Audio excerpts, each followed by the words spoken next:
Hey friend, Graham Cochrane here.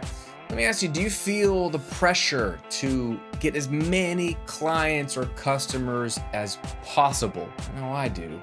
Well, if you feel that pressure, there's a good chance that you and I could fall into one of the biggest traps of all of entrepreneurship, which is trying to make a business that's for everyone. And it's funny because it makes sense though, right? Why we would fall into this trap, why we would want our business to be for everyone, because we probably want to make as much money as possible, grow as big as possible. And so wouldn't we want to reach as many people as possible and sell to everyone and anyone, no matter who they are? Well, interestingly enough, the opposite is actually true. I love paradoxes because they're fascinating, and this is one of those paradoxes. By acknowledging the fact that your business is not for everyone, but it's for a certain group of people, you can then grow your business faster, you can increase revenue faster, and you can have a lot more fun and freedom in your business. That's what I want to talk about today. Just two simple points that I think will drive this home and hopefully open your eyes to a better way of thinking about targeting your market. Now, the first thing we have to understand as business owners is this.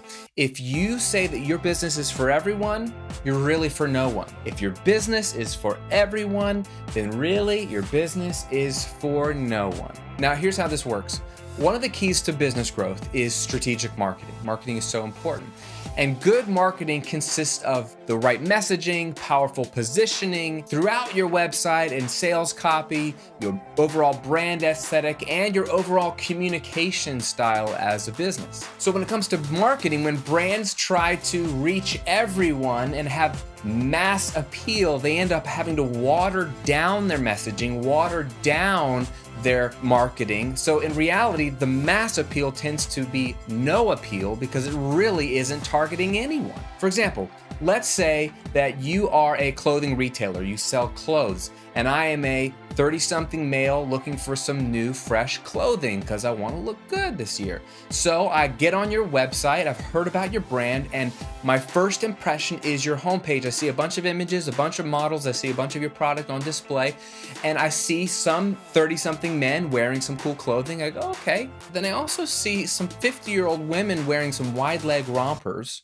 And then there's also a 9-year-old kid wearing a cute little outfit. How do you think I'm starting to feel about your brand as it relates to me? Will I feel a connection like this brand is for me? No, even if you had good clothes for me as a 30-something male, the impression I get is that your clothing line is generic. It could be for everyone, kids, older women, younger men, and I just don't feel a connection, so I'm gonna leave. Now, instead, if you had a website with your clothing that showed nothing but 30-something male models wearing all your outfits all across the homepage, whether I liked every outfit or not, if the vibe was clear that it was for 30-something males and they were wearing good clothing and they looked sharp, I would feel like, yes, this is the brand for me. I want to check out what they have and find what of the clothing is a good fit for me, but I would feel like I belong, which is very important.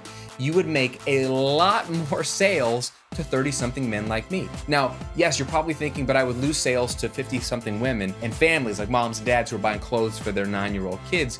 Yes, but the sales that you would see spiking would be for the right market. You'd make so much more money off of people like me. You would have to choose then, who are you making clothes for? Now check this out.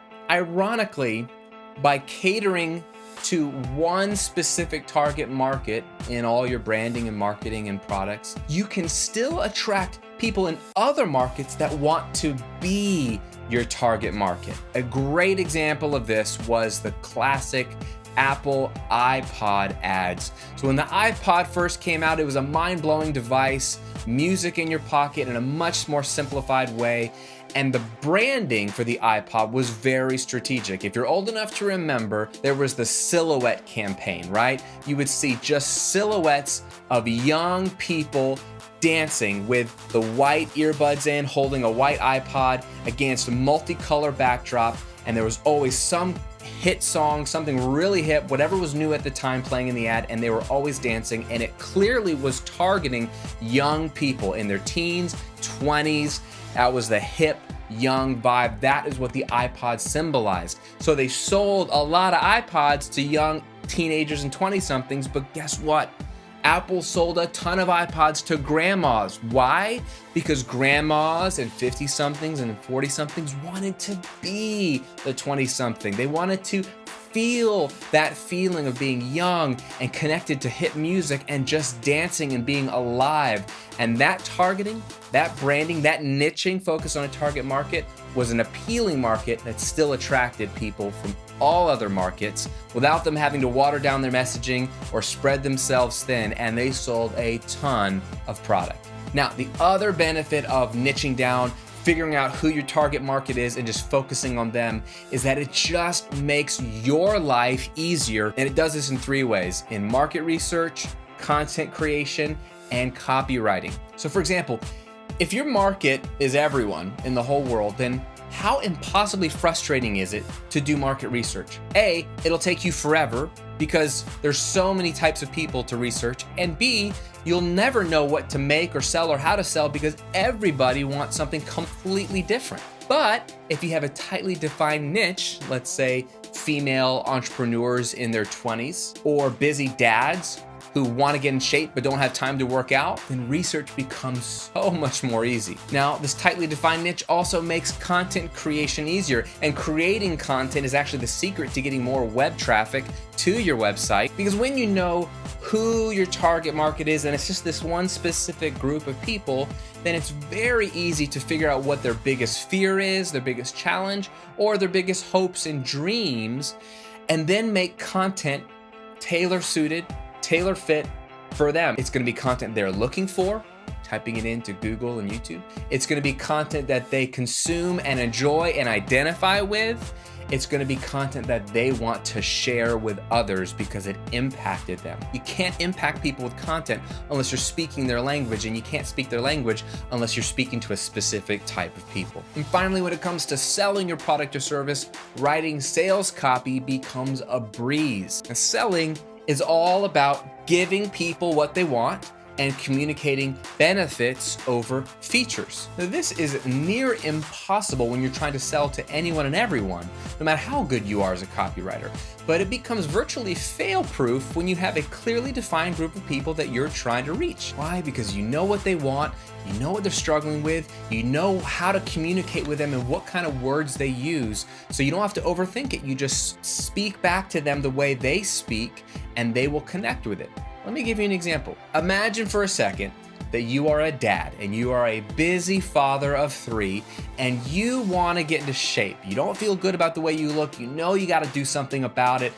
You stumble across 2 potential fitness online courses that promise to help you achieve those goals. Which of these 2 courses do you think, if you're a dad, a very busy dad, would you find more appealing? Shred 90. 90 days to bulking up and getting shredded like the pros. Or Dad Fit. Slim down, get strong, and look amazing in just 20 minutes a day. Both of those products would appeal to very different markets. Both of them could be great products. In fact, both of them could cover very similar things. But the messaging, the sales copy is very different. And one of those would be more appealing to a very busy dad, and I think it's the latter. Busy dad doesn't care about bulking up or getting shredded like the pros. He cares about slimming down, getting strong, looking amazing, and in 20 minutes a day, that probably fits his schedule. So that is a key buzzword for him, is the 20 minutes a day, not the 90 days. He's committed. He's a dad. He's in this for the long haul. He can do anything for 90 days or 100 days or 1,000 days. The point is, though, is he doesn't have much time in each day. So the 20 minutes a day thing is a very important piece for a very busy dad. So the important question for you today is this: who is your business for? I want you to think about that right now so you can actually articulate that. Could you articulate that to me? Who is your business for? Male or female? What age are they? What season of life are they in? What is their biggest pain point right now? What is their biggest hope and dream? Once you can identify who this person is and who this type of person is, you can start making traction in your business. So to help you out, I want to challenge you to do this. Leave a comment below this video and write out who your target market is. Who is your business for? Be as specific as possible in the comments. This will help you out, And if you're stuck, I could try to help you out as well. Remember, your business can't be for everyone, because if it is, it's for no one. Thanks for watching. Thanks for subscribing to these videos. I'm excited to hear about your business as it continues to progress and grow. And I'll see you on another video real soon.